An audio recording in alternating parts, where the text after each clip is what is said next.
Good evening, ladies and gentlemen, and welcome to episode number 46 of the Primetime Rundown interview series powered by StreamYard right here on the Eastern Observer. I'm Ian Schraier, and tonight we are very excited to welcome the Assistant Director of Athletic Communications at St. John's University, Victoria Lanza. Victoria, thank you so much for taking some time with us here tonight. Of course. Thank you for having me, Ian. Well, for those of you, I should say, that might be tuning in for the first time, this segment of the Primetime Rundown interview series where we dive into the athletic communications industry began almost a month ago. And we've been very fortunate so far to have had interviews with Hofstra University's Stephen Gorchov and Stony Brook University's Adam Rubin. And tonight we are very pleased to have St. John's University's Victoria Lanza here with us. Victoria, let's get it started. It's certainly been a very interesting last 8 months, to say the least. How have you been hanging in so far? It's definitely different. I've made it through, but it's a lot of adjustments from a working perspective. You know, we spent a lot of time working from home. I'm slowly kind of making my way back into the office, but it's different. A totally different lifestyle than what I'm used to. Certainly not used, I guess, to say the least, of having to live our lives through Zoom and any other sort of virtual application we can find at this point. Definitely not, but I'm adapting. You know, you're always on mute. I'm like checking myself, but I'm getting there. Well, I should ask, a lot of SIDs on their campuses, it's really been scattered schedules. Some have been working on campus 5 days a week. Some have been completely remote. Some have been a combination of the two. What's it been for you at St. John's? I would say the last couple of weeks I've been in there pretty much almost every day. It kind of started out as like 2 to 3 times a week, but now, you know, in the heart of basketball season, you're in there constantly. So it feels a little bit more like normal now with the mask on, but more normal. Certainly. And, something I've noticed, and I'm sure for you at a Power 5 basketball school, it's got to be even that much more elevated, is have you found yourself, I mean, I know I have, but have you found yourself more or less busy as a result of this pandemic? I have honestly found myself more busy. I think it's a lot of coming, especially when it first started. It was like, all right, so now we used up all our content basically that we had come up with or that we had from being with the athletes. And then we were sitting there and it's like, what content are we going to do? Like, what can we pull? We got to be innovative. We got to be creative. Like, it was just a lot more meetings and a lot more coming together to try and figure out like what we could put out, what we could to keep our teams interesting. So for me, it was almost more work, even though it was at home. But I enjoy it. That's like my favorite part is the social part of my job. So like, I love coming up with that creative content. Like, that's what I kind of live for. So it was different, but it was definitely something I enjoyed getting to do. I think, unfortunately, what we've seen these past 8 months has been as a result of enrollment dropping at schools. We're seeing a lot of layoffs, a lot of furloughs, and on our campuses, to a certain degree, we even have to do more work, which certainly I'm okay with, and you are as well. But it certainly feels like we even more now have to validate a way to keep our jobs. Oh, I 100% agree. At first, you know, you're trying to do everything to keep it, because you kept seeing like schools going down, losing communication staff, losing different pieces of staff. Fortunately, I was able to keep my job through the pandemic. But it gave you like extra motivation. Like, I'm so lucky to have this job. I have to keep powering through and working and doing whatever I can. So it was definitely a tough time seeing that happen.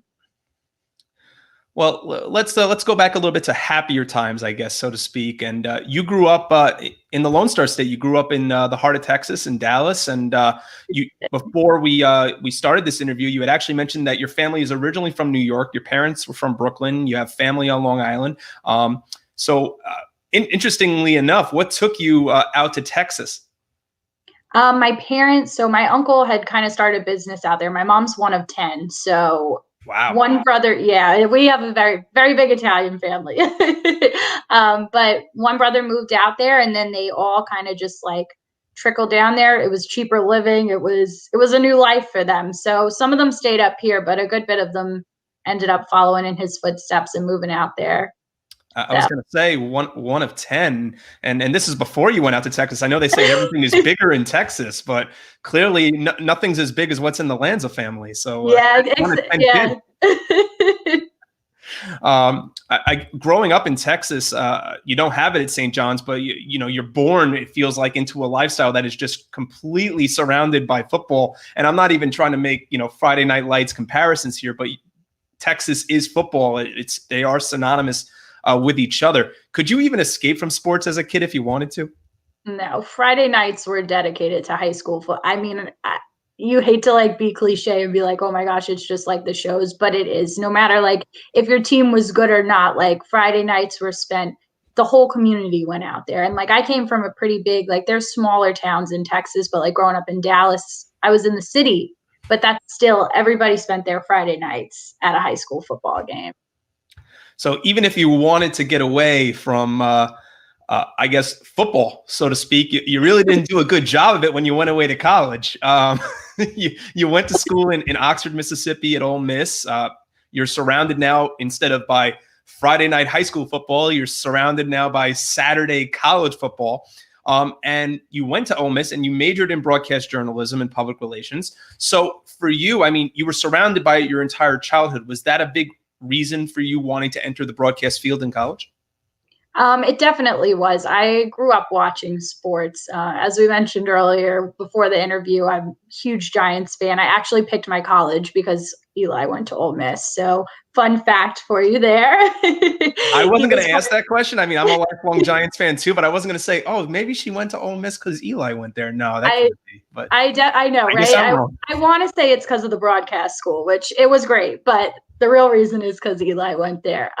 So I grew up around sports. I always knew I wanted to do something in that field. There was like when I went into college my freshman year, there was no undecided. Like I knew that was the route I wanted to take.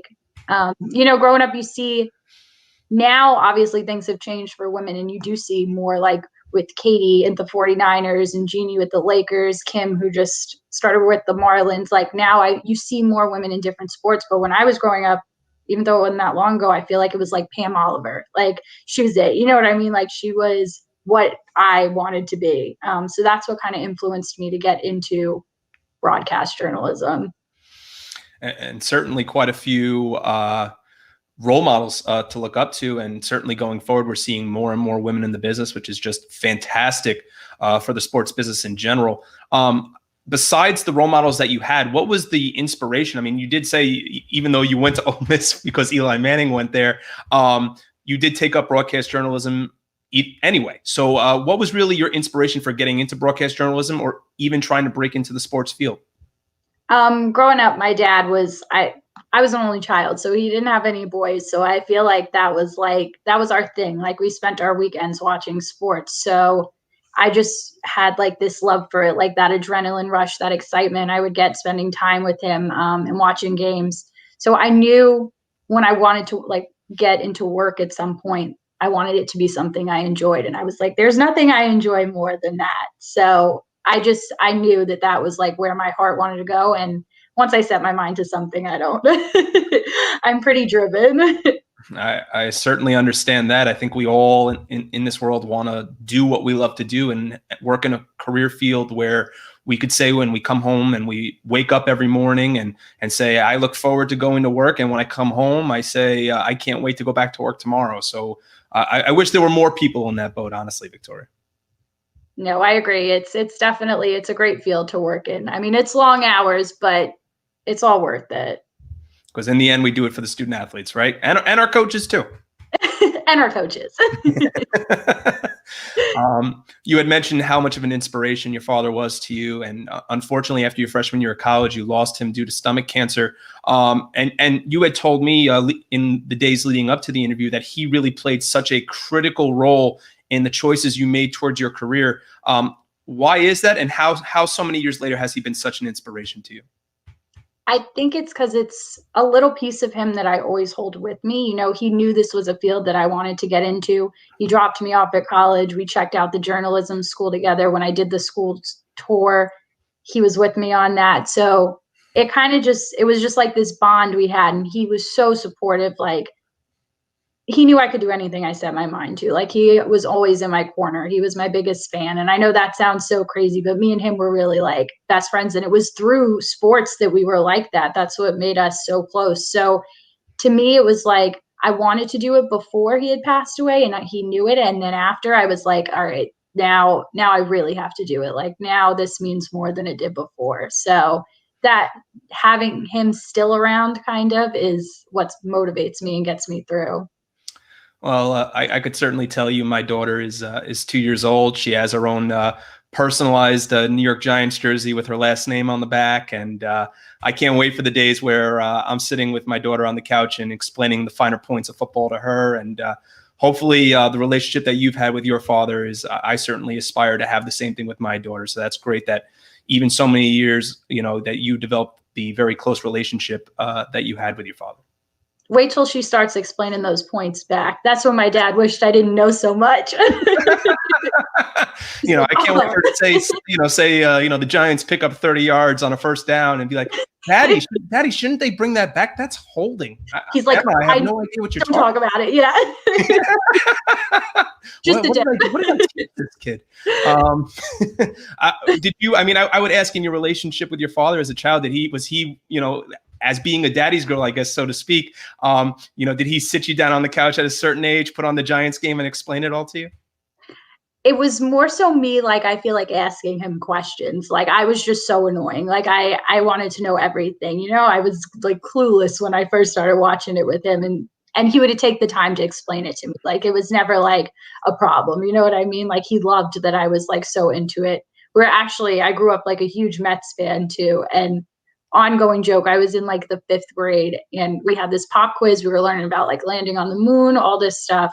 And they asked what happened in 1969. And I was like, oh God, I don't know. I thought the Mets won the World Series. I failed that quiz, but it hung on our refrigerator forever. Victoria, I'm liking you more and more, and I'm a lifelong Giants and Mets fan, so we certainly have. Yeah. And you don't find that a lot. If you told me you were a Rangers fan too, I would say we'd have the trifecta. But I am, so we are even better. You did do some work as a student assistant in the sports information office at Ole Miss, but your first full-time job, in the sports field was as a sports producer. So was that the original career plan when you went to Ole Miss, was to eventually either work as a producer, work in the truck? What led to that decision?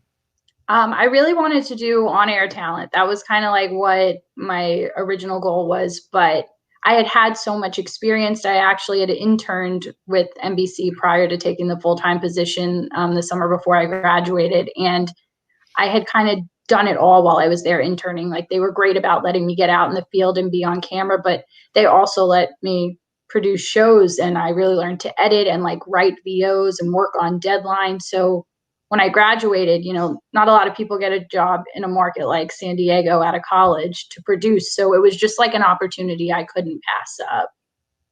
Well, that was actually going to be my next question. The summer leading into your senior year, you get the internship that you do working with NBC Universal. You would actually return there for 11 months working full time before becoming a graduate assistant at St. John's. But the question here would be that so much of what we learn early on in our careers always seems to carry with us wherever we go along the way.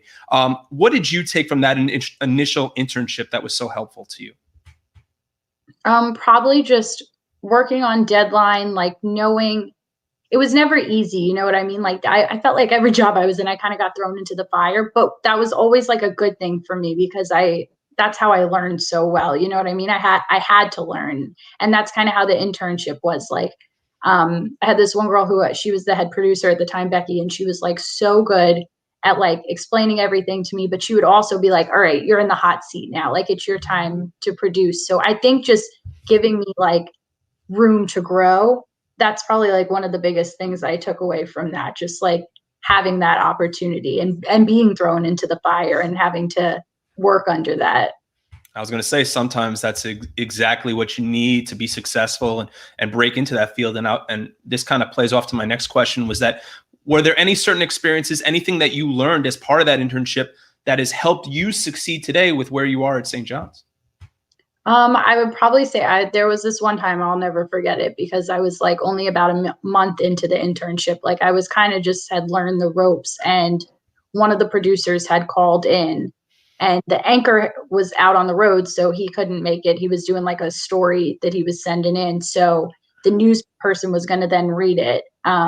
So I was like kind of in the hot seat. They were like, we could cancel sports tonight, but if you feel comfortable enough to like do it, you're more than welcome to, you know what I mean? So it was like pressure and nerve wracking, but I just couldn't turn it down. Like I had to go through with it and do it. And that was like a great experience for me, because once I got through that night, like that sigh of relief, I was like, oh, I can do this. Like you know what I mean? Like if I put my mind to it, I can do it. I was going to say, sometimes what it takes is just to get through that first day, and then it's really clear sailing from there. I mean, we face challenges along the way, but just getting through that first day, sometimes at a new job, getting the nerves out and feeling comfortable, it just makes all the difference. No, it's true. It really does.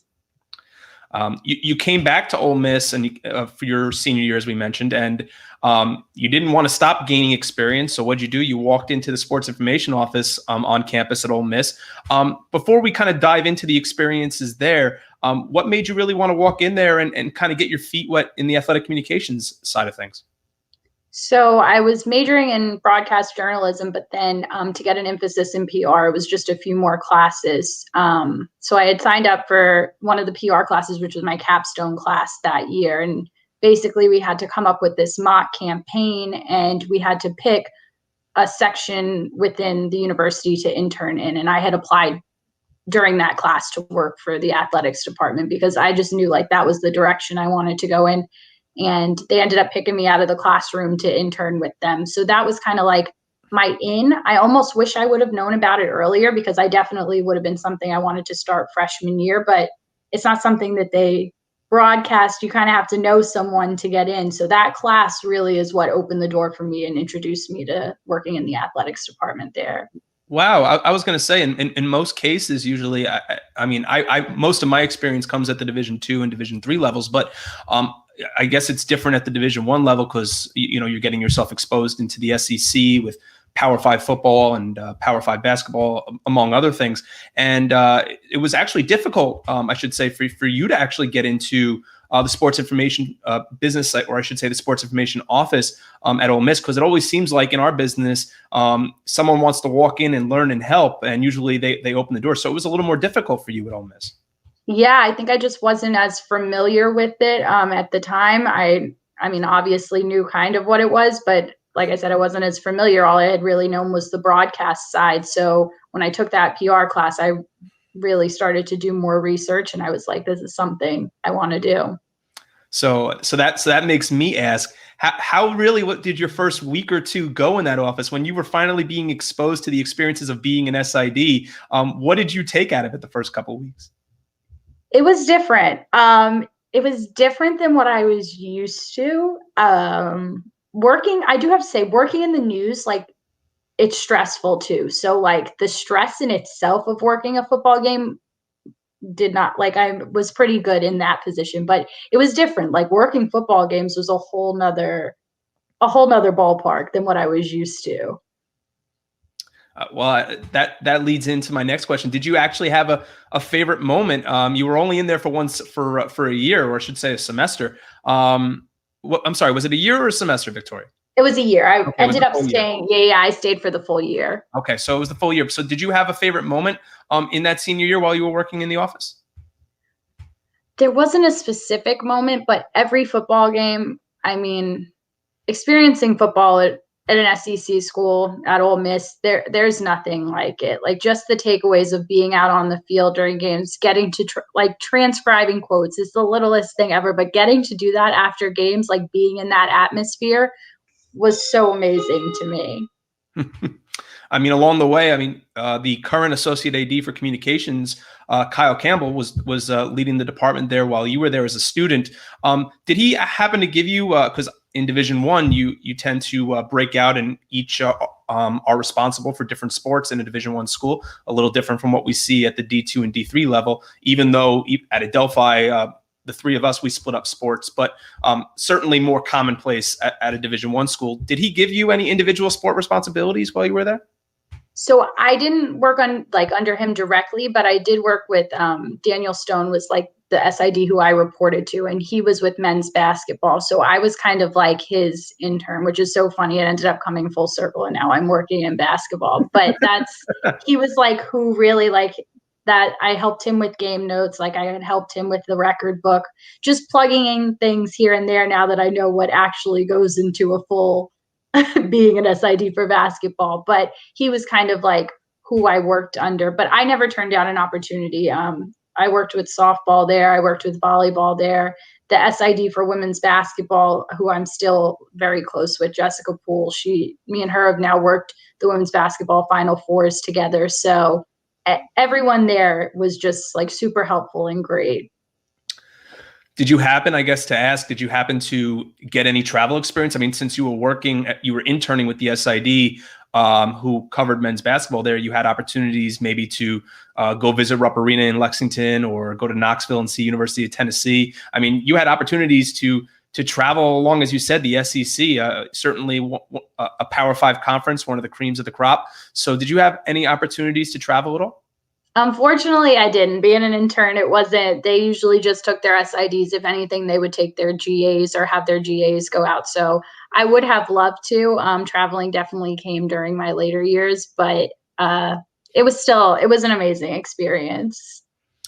So as you graduated, you certainly looked back on your time as a student assistant at Ole Miss. Even though upon graduation you entered the television production field, what made you, even if it wasn't the first thought, want to pursue sports information work as a full-time job? So I honestly, after that first year, I loved it. Like if a GA spot was open at Ole Miss, I probably would have applied for it that year. But there wasn't any open. So I kind of just weighed my options, and I wasn't sure if giving up on TV was something I wanted to do right away. I had fallen in love with PR after taking that class and like doing that mock campaign. And I knew that was kind of my fit, but I still kind of wanted to give broadcast and producing a shot because I did that summer and I loved it there too. So I think I might have jumped into sports information a little quicker if something was available, but I had decided to take the producing route, and I don't regret it at all. So upon graduation, you had the opportunity to pursue your dream at the time of working as on-air talent, and you got hired by NBC Universal in San Diego. But before that, you were a seasonal sports producer at KUSI, an independent television station in the greater San Diego area. You spent about a combined 17 months between those two positions. Did you have an opportunity to get on to be on air? What were some of the duties that you had between those two jobs?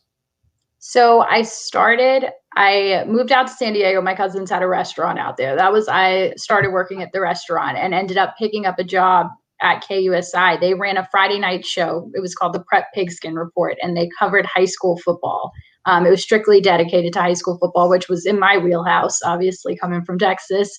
So I jumped right on that, and it was different. So basically, it was a huge crew of us, like 50, and they would send us out to individual Friday night games, and we would cover them. And each week, someone would have like a set game, and we would get the opportunity to be on air. So that was like something I wanted to do. So it was a good opportunity for me. And then while I was there, the seasonal position had opened, and I applied for it and ended up getting it. And that was a great experience too, because I worked there like 3 days a week, and while I worked at NBC as well, but while I worked there, I was out more in the field. So I would go cover Chargers practice and stuff. So that was kind of giving me experience working with professional sports and working at the professional level. And I got to know a lot of the PR people there. So that's kind of talking to the PR people there made me question, like, what side do I really want to be on? Like, I enjoyed both of it, but it was just an all around, like, a great experience.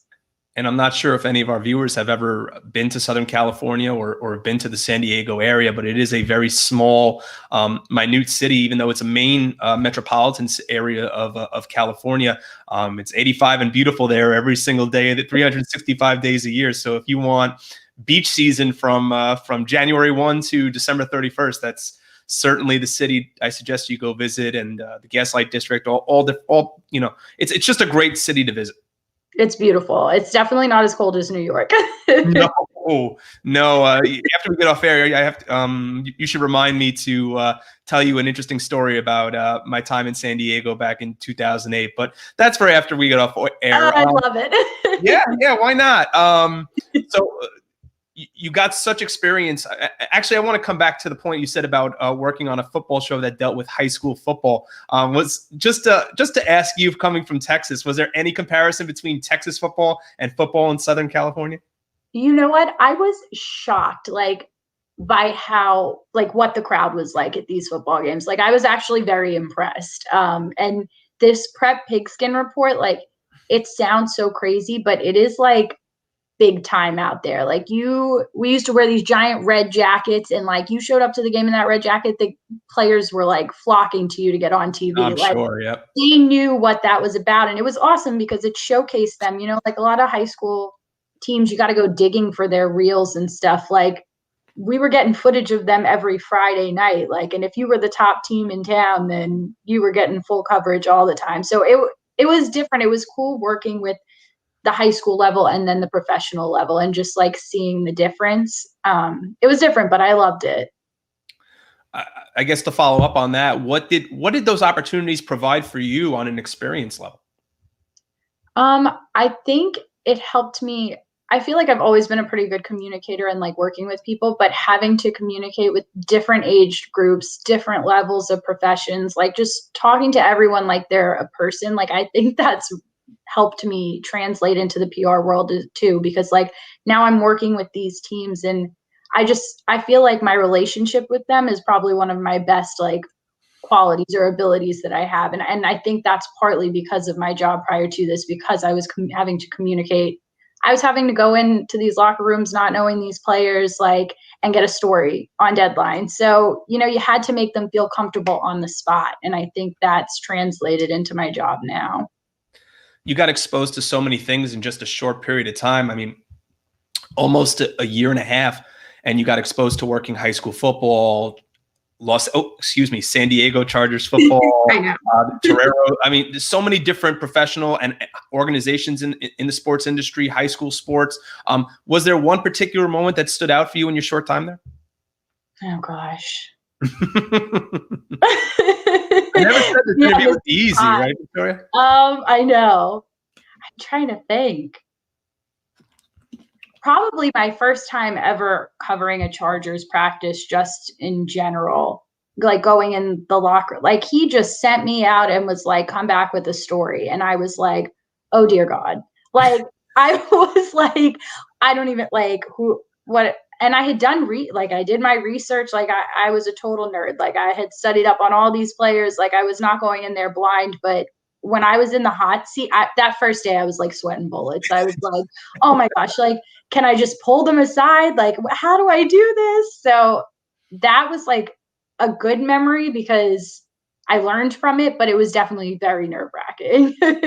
Did you happen to walk up at a practice, maybe perhaps to Phillip Rivers, and say, my team traded you for the guy I went to school for? I know. And he was like, gosh darn it. No, I'm kidding.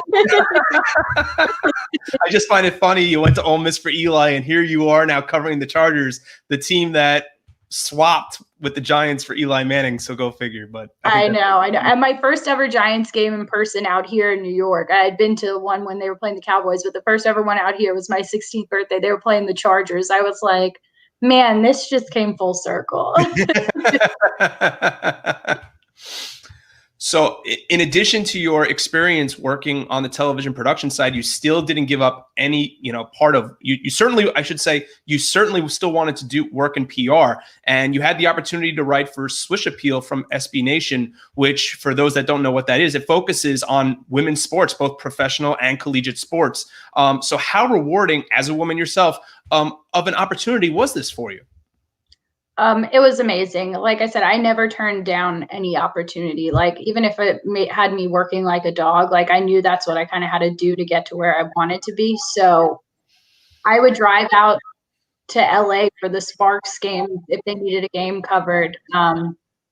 It wasn't like an easy ride, but all those opportunities helped. Like, that then helped me with the writing side. So it was all, I loved it. You know what I mean? I never turned down an opportunity to do that.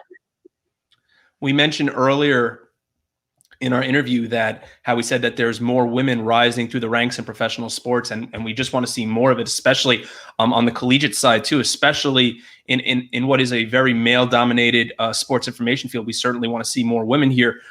What advice, as a sports information director yourself, would you give to aspiring women that want to work in this field? This sounds so cliche, but you can do anything you set your mind to. Like, don't be nervous because you're the only woman. Be confident. I think that was my biggest like struggle when I got into this field, is like, I knew what I was talking about. I knew what I was talking about, but I would like get down on myself. Like I would get nervous just because I had worked around so many men, and you got to just kind of go in there. And now I'm like, whatever, I'm right, you're wrong. No, but like, you got to have that mindset. You have to be confident in yourself, because you are just as good as anyone. You almost can't think of it like you're a woman in the sport. Like, you are just another person working in this business. Like, you can do anything. But it's hard at first. It is intimidating, when you're young and you don't know it. You're like, oh God, do I? But you're smart enough. You know what you're talking about. Like, you can do anything you set your mind to. I think you said it best there, but you had mentioned the fact that you had from prior experiences that you had worked with a lot of men, and so for you, and maybe this is to take it as a piece of advice for you to say to our viewers, for you, the transition wasn't all that difficult.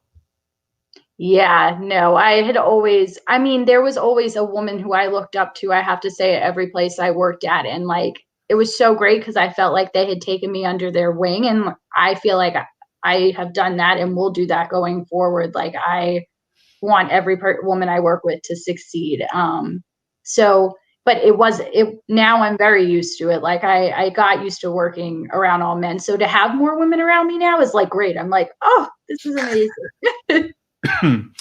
I'm sure in all the time that you were covering women's sports on both the collegiate and professional landscape, there must have been a lot of great stories you wrote, whether they be game stories, feature stories.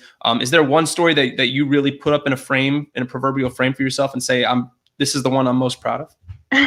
I'm trying to think. This one wasn't even one for Swish Appeal, but probably when our women's basketball team beat Marquette, when they upset them a couple of years ago. It was something so great to be a part of as well. So that story had more heart in it probably than any of my stories, because it meant a lot to me. That team meant a lot to me. So to me, it was more than a story. So that one's definitely one that I hold dear to my heart. And I think that's a perfect segue into my next question for you, Victoria, which is how much of your experiences or experience, I should say, with SB Nation and covering women's sports has translated to what you do today at St. John's, where 3 of the 4 sports you cover are women's sports? It's so funny because originally I just wouldn't have thought like women's sports would be something I had segued into.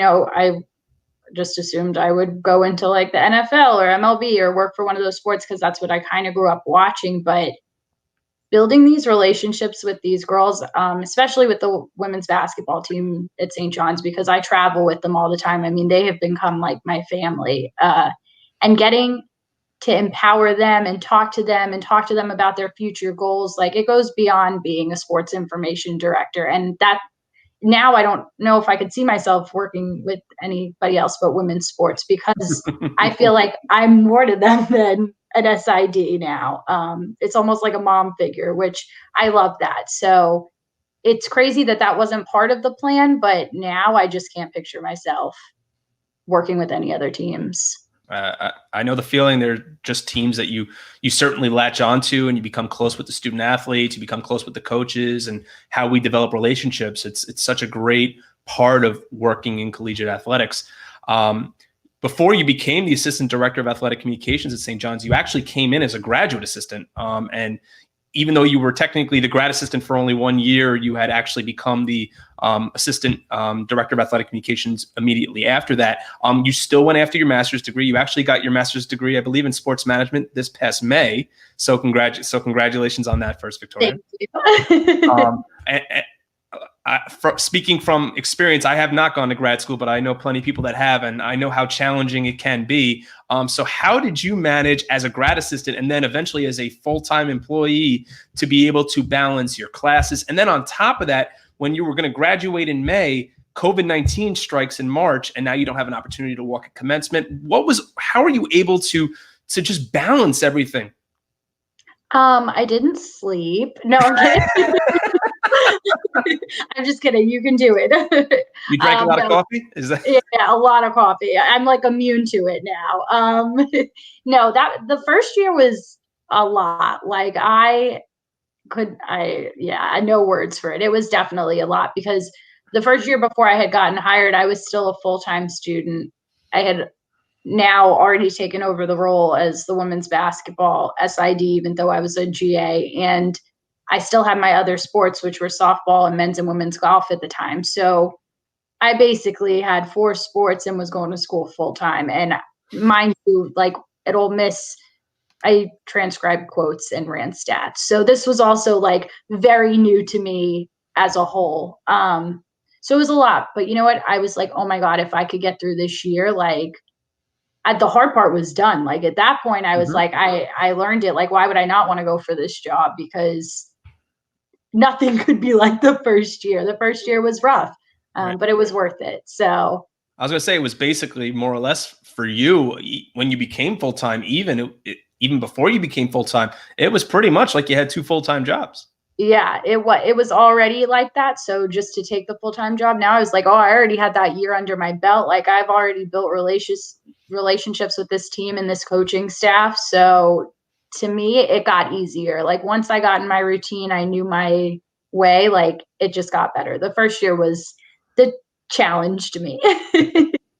So you become after 1 year, you become the assistant SID at St. John's and take on more responsibility all while you're in grad school. And after 1 year of being a graduate assistant, you certainly made quite the impression because not many graduate assistants their first year out of the job have an opportunity to be elevated to a women's basketball contact that travels with the team all season and has the opportunity to work in a Power 5 conference like the Big East that you do. What led to this opportunity? Because this was an opportunity that you clearly could not pass up.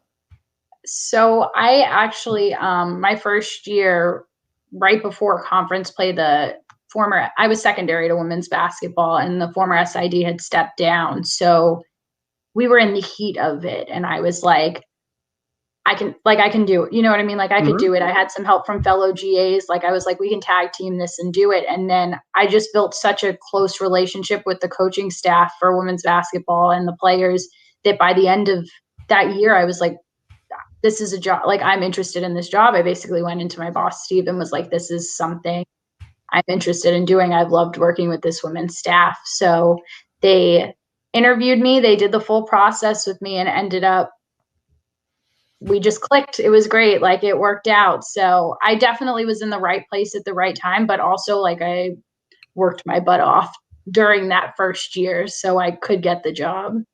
Well, I was going to say there's nothing like being thrusted into the midst of a postseason picture. And if I remember correctly, that was also the season that the women's basketball team also made a deep run into the WNIT. So yes, it was our deepest run. Yes. I know. I was like, I think they think I'm good luck. They won't let me go. No, I'm kidding. So we already discussed one of your sport responsibilities being women's basketball. The other Olympic sport, so to speak, that you have there is women's soccer, and you have the opportunity every day to work with 2 very long tenured coaches at St. John's, and Joe Tartamella and Ian Stone. What is it like working alongside basically 2 legends at the university? They're just great people. I mean, everybody who works at St. John's, it really is a family atmosphere. Unfortunately, I don't get to travel with women's soccer, so my times with them are more so during their in-season time. But Coach Stone is great. He's such a good guy. He's such a big heart. They're a great program to work for. And then Tartamella and his family, I mean, they've pretty much become like an extension of my family. We all spend Thanksgivings together. Oh, wow. So yeah, because we're always traveling for Thanksgiving. So usually we're always all on the road together. So that whole team in itself is just like one big family. I love working with them. So do you have a favorite? I have to ask then. Do you have a favorite Joey T story from? Oh God, no! I mean, let's keep it clean here. But do you have? I'm trying to think. it's hard because there's not like one particular story, but I don't know. He's so good on the road. He's so funny on, like, we'll all play charades or after dinner on the road. Like, he gets right into it with the girls. He's such a family man off the camera. I don't know if you've seen like the new series we started, The Cup of Joe. This was like No, I haven't yet. No, you'll have to watch it. absolutely. It's one of our like quarantine projects, but I have enjoyed shooting that with him and the girls so much. Like, he is hysterical on that show. Those blooper outtakes make my day. Sometimes what you see in college basketball, I mean, we don't see what happens behind the camera or when they're off the court and the uniforms and the suits come off. And, but I with respect to Tartamel, it's great to see that he has that kind of relationship with his staff, with his support staff, with his student athletes, because sometimes you do see that there's a lot of separation between coaches and student athletes, but it's great to see that he embraces that family atmosphere. Yeah, it's amazing. And like his family, I mean, they pretty much come on all the trips with us. So like the kids are sitting next to me while we're at practice, you know what I mean? So it's like no other group, honestly. Like, it's a great community. So with doing full travel with women's basketball, you certainly get to travel the country quite a bit. And the Big East is no longer, I guess, in terms of geographical location, is no longer the Big East. I mean, you get to go out to Ohio, to Nebraska, different parts of the country, even for non-conference play. So do you have a favorite city that you've traveled to in your short time at St. John's? Oh my gosh, my first year full time, or probably the best trip to date. We went to the Virgin Islands for Thanksgiving. That was our Thanksgiving tournament trip. I should have changed the question to say, what's your favorite place to go domestically? Wait. I know you should have said because that is my favorite trip, hands down. It was amazing. I mean, the nice weather, everybody was so happy. I mean, must be nice to be in paradise for about 3 or 4 days you were there? Oh yes, it was crazy. We'd like take these open buses to practice. Like it was just a great trip altogether. You see the palm trees. Meanwhile, I'm sure the girls were like, we could do this trip every year. Like, it's Thanksgiving in New York and it's 10 below zero. Yeah, that's fantastic. I was like, sorry, I won't be home for Thanksgiving. So let me rephrase that question. Is there anywhere you've traveled within the 50 states, I should say, that you really and hopefully the answer is not Hawaii. No, it's not. It's not. Probably Chicago. I love our trips to DePaul. Chicago's an awesome city. I'm a city person. I mean, I grew up in Dallas, San Diego, New York. So like, I love exploring new cities, and Chicago is amazing. It is freezing usually when we go there, but it's so beautiful to walk around and stuff. I've never been, so I can't wait in my travels to eventually go. But along your travels, you certainly meet different people. And do you have any specific mentors that you've met through your time at St. John's, through working with the Big East Conference, that have really helped to make you a better SID? I would say all the women's basketball SIDs. Like, when I came in that mid-season, I mean, they were like, I was a nervous wreck. Like, I had no clue, like, shoot around. I was like, what? There's people coming to talk to coach. Like, I don't really know what I'm doing. And all of them took me under their wing. And now, like, I've become an extension of their family. You know what I mean? Like, we're all in group messages together. So I would say all the SIDs have been great. Just as a mentor in general, our SWA, Kathy Meehan, she is like, she has guided me through everything. Like, we are so close.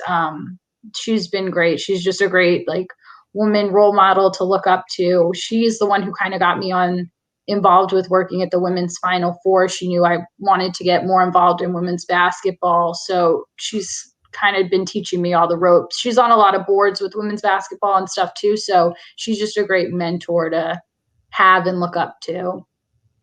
So in addition to Kathy working at St. John's, you have the opportunity to work with, from a sports information perspective, 2 individuals that have great reputations in our business, Stephen Dombrowski, Andrew O'Connell, OC, I think, as we all know him by just by nickname. What has it been like to work with 2 veterans of our business, like the 2 of them? They're great. They've helped me like every step of the way in my growing. Andrew, I'm sure I drove him nuts with how many releases I sent him my first year just to make sure that they were okay. But he's like the guru of releases. I mean, I don't know a better writer. So he has been so helpful to me every step of the way. Like, I probably would not be as relaxed and where I am if it wasn't for him. Along your trails, I guess, so far at St. John's in the past few years, has there, we all run into them. We have days where we walk in and we feel like we're on cloud nine, or there's days where we just aren't having the best day, and we're kind of at our lowest low. For you, what has been the moment or moments in your career at St. John's that you will always look back on so far? It's little moments like here and there for like the low part, because it's like little things when stats aren't connecting up to the board and it's like 2 minutes till game time and like your heart's beating, you know what I mean? You're running rampant. So it's just little things like that have like been like, oh God, but you learn from it. You know what I mean? Like all that stuff is like a learning curve. I tell all my GAs that come in, I'm like, I could give you a list of step by step of how to do your job, and I'll still miss something, and you're going to have to mess up to get it right. And like that just is what it is in this business. Like it's not a paperwork business, because you might get thrown a curveball that I've never even experienced. So that's kind of like what I say for like the low part. And then the highs, I know I mentioned this a million times, but that the family atmosphere that St. John's gives off, like that's what keeps people around for so long, because it's just like, it's such a good atmosphere to work in. So you've touched on it a couple of times that you've had the opportunity to work women's Final Fours. Most recently, obviously the one in 2020 got canceled, but the one in 2019 most recently at Amalie Arena in Tampa. What have your responsibilities entailed? I don't know many people that have worked too many Final Fours. So for you at the women's Final Four, what have your responsibilities entailed there? Yeah, so I was kind of pretty much the liaison for Baylor. So I was with them all weekend, and they ended up winning, which was awesome to be a part of that experience. So it was just kind of making sure that they got to all their media leading up to the actual game. You have a bunch of like media prior to Fox, all different hits that you have to do. So it was making sure players get to their different interviews, making sure coach, it's a lot on one SID. So we're kind of there to be like a lending hand. And then in-game duties, it's almost like kind of being an intern again, because you're transcribing the quotes, you're trying to get everything pulled from notes and whatnot, but it's more just so from the NCAA perspective. So it was just a great experience getting to meet so many different, like a lot of women's basketball SIDs come out and volunteer for that. So it's a good way to just network and meet a bunch of different people. Speaking of networking, this was you had the opportunity connecting. Speaking of Ole Miss, you had the opportunity to connect with a legend in our business, a COSIDA Hall of Famer, long time. I mean, gave 30 years of his life to Ole Miss. Langston Rogers, like I said, a COSIDA Hall of Famer. What was it like when you first met him at the women's Final Four? What was the first impression you got from him? It was great, because we had like seen each other in passing at Ole Miss, so I knew who he was. He like knew of me. He knew my face. But when I finally met him at the Final Four, I mean, like the second you say hotty toddy, it's done for. That's an Ole Miss saying, and he knew right off the bat. And then we were just like in conversation deep about Ole Miss. But such a great guy. I mean, he's a legend. So to be able to like say I was at Ole Miss when he was there, and just having that opportunity and running into him and still having that connection, like it just shows what a small world the sports industry is, because who would have thought like Tampa, you know what I mean? I would get to run into him again. So it's definitely a small world. I mean, I'm going to piggyback on this again. Did you have an opportunity to ask him what it was like to work with Eli Manning for 4 years? I didn't. I should have. I definitely should have. I should have told him that was the reason I went to Ole Miss. He probably would have appreciated that. He would have loved it. I do have to say, I was covering the Big Ten Media Day one day, and Cooper Manning was there. I was just doing it as a help. He was so funny. I was like, hotty toddy. He was like, oh my gosh, when's Ole Miss going to beat somebody? I was like, yeah. I certainly know that their success recently on the football or the basketball court hasn't been the best in the SEC, but hopefully things will start looking up for the Rebels soon.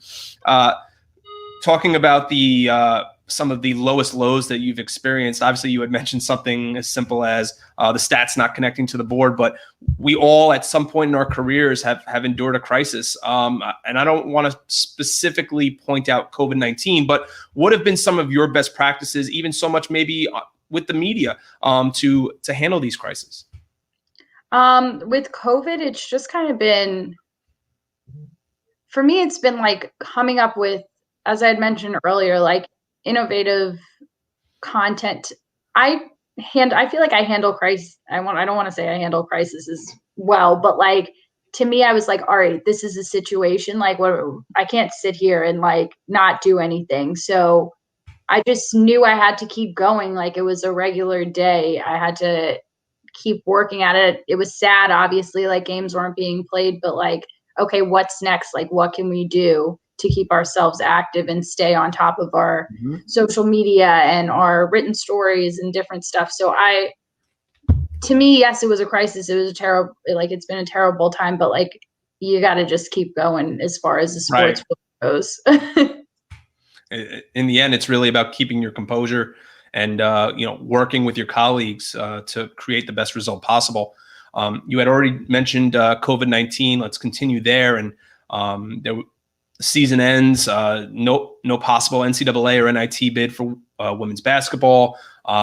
In fact, the men's basketball team, until the season had just started, was the last game to be played before COVID-19 stopped the sports season in its tracks. The St. John's Creighton game at the Garden was the last game physically in 2020 to be played. So were you at MSG when this happened, and could you take us through the events of what happened that day? I was at MSG, and we were winning at the half. 38-35. Yeah, you were up by 3. It was weird. There was no fans in the building other than like family members. That was actually the first game I was able to work for the men's because I had been traveling with the women's team. So I came back and like was able to help out that game. And the feeling was just like something felt off. Like it was just like weird. And we had kept getting messages, we're on our phones 24/7 checking social and whatnot. So like we had kept getting messages about games closing, conferences shutting down. So we had a feeling it was going to happen. But it was definitely like a surreal, it was weird. Like I've never experienced something like that. I remember following Twitter that day because at Adelphi we were getting ready to host an 8-team regional for the NCAA Division II women's basketball tournament, and I had a couple of friends that worked the scorers table at MSG at St. John's home games, and when they're at the Garden. And I remember texting them at halftime and telling them, I think you guys can leave, and or why are you guys still there? Why did you guys go in the first place? Not to try to tell them to leave in the middle of their jobs, but just the fact that COVID-19 at that point was so fresh, and there was a reason that these games that St. John's Creighton game was being played in front of about 10 people in the crowd. So can you describe how really you endured, not even, it could be with talking with the student athletes or just for yourself, how you endured the winter and spring seasons being canceled? So I lived with my roommate's boyfriend. It was the marketing director at St. John's. So we all lived together during this like first group of quarantine. It was so different. Like it was great to have them and like have other people who were in the profession living with me, because it was all we talked about it's still all we talk about, but it was pretty much all we talked about for a few months, like all the different situations, all the different possibilities, prepping for seasons that ended up like we didn't know if they were going to happen or not, and then ended up getting canceled. So it was just like you were preparing for and hoping for a season, but we really didn't know what was going to happen. And since the isolation has subsided, we had discussed this really at the top of the broadcast, but I want to bring it up again. How have you physically been able to push forward and keep content fresh? As I kind of mentioned, so we started our Cup of Joe series, which actually we just got a sponsor on, which is that's pretty cool. We were very excited about that. So I would be too. I would be too. that was kind of I was like, we got to do something like fresh, keep content original. So it's basically a show Coach does. It's almost like his own little Jimmy Fallon show. And he's caught up with players, former players, coaching staff. He's played games with them. It's given him the opportunity to really show his personality. So that was like one of my big projects because it was something that we had wanted to do for a while and the timing was just never right with everything going on. And this was the perfect time to do this. But I stayed in touch with all the girls, especially women's basketball team. I talked to them probably on a weekly basis, just checking in to see how everyone was doing. It was a different time, but, we had to keep going forward. And I feel like for me, it was a great time from a social perspective because I just kept digging up like new content and coming up with innovative ideas. And for me, that's fun. So I enjoyed that. Like I made the best out of a not so great situation. Sure. We're just about a week back into the college basketball season, and hopefully the spring's going to come back along with it. So for you, what has been your level of excitement after this long layoff? It's great. I missed hoops season. It's my favorite time of year, and it was hard not having sport. You know what I mean? You usually have your fall sports to kind of get you by until basketball season. So that definitely wasn't easy, but it's been long overdue. Sure. And looking back on your career at this point, what has made you, and I think we've touched on it a couple of times, but for you, what has made you really want to work and pursue a job in collegiate athletics? For me, it wasn't always like a dream. I thought I'd always work with the professional route, but life throws you different curveballs, and I have somehow found my way in college athletics, and now I love it because working with that age level college athletes, like those kids are still growing and they still look up to you, and it's just like a great feeling. It's a rewarding feeling to see them go on and really make something of themselves. So I love college athletics now. Well, I was going to say, as you look back over the years, do you ever say to yourself now that the SID business, that this is really where were meant to be? I think so. I think I would have never pinpointed myself in this originally. I've kind of just taken every road as it came, but I have enjoyed every minute of it since I've taken on the role. So I don't know if I see myself doing much else. I love this. And that's what it's about in our business. And, this isn't a job, as we say, where we work 40 hours, 9 to 5, even though for the last 8 months, it certainly felt like we've been kind of on the same level playing field with the rest of, the commuters who work Monday to Friday, 9 to 5, or Exactly. just the rest of the general work population. But I should say, during these uncertain and trying times, I had already just mentioned that, this isn't a 40-hour-a-week job. We commit to this job. This is something we love to do. Sometimes the pay isn't all that great, but we do it for the student athletes. We do it because we love to do it and we love to come to work every day. What would you say, in kind of piecing it together with me, to an aspiring SID that right now is struggling to get a job, and SIDs that are being laid off and furloughed? What would you say to them to keep their heads up high? I mean, just remember, like, all the positive moments and power through, because this is a different time for everyone. But once you get through it, like, even like to aspiring SIDs who are GAs, that I know what it's like that first year, like you're drowning, but it's so rewarding in the end. Like the relationships you form, the bonds you form, once you get in the flow of it, it becomes second nature. It's just like any job, except this one is so rewarding on the other end. Last question here tonight, Victoria. I want to ask you something personally in regards to during these last 8 months, we've certainly had to find something to do with our time. So has there been a certain Netflix show you've gotten involved that you've taken a large interest in? Are you a big HGTV fan? Is there something on Netflix, or are there certain projects that you've kind of taken up around your house? I definitely jumped on the Tiger King bandwagon when everybody jumped on that. I was like, okay, what am I missing? Then I was like, oh, I'm not missing much. No, I'm kidding. It was very interesting. Um, I I'm a little bit older for this age group, but if I go on TikTok, I'm in a black hole. Like I am swiping for days, which I guess is kind of good for my job because now I have all these great ideas for the girls to do. But that app, oh my gosh, don't get started on it. You'll be on it No, for look, I'm gonna be I'm 36 years old, and I have never jumped on the. Listen, I'm aging myself a little bit here, but still relatively young. But that I've never jumped on the TikTok or the Pinterest or I mean, even though I use Instagram for work, I'm strictly more or less as a sports fan, a Twitter guy with some Facebook mixed in at this point. I never thought I would get into Twitter the way I have, but over the last few years, that's really become my bread and butter, at least. yeah. So you know what I mean. You get stuck. You're like scrolling for.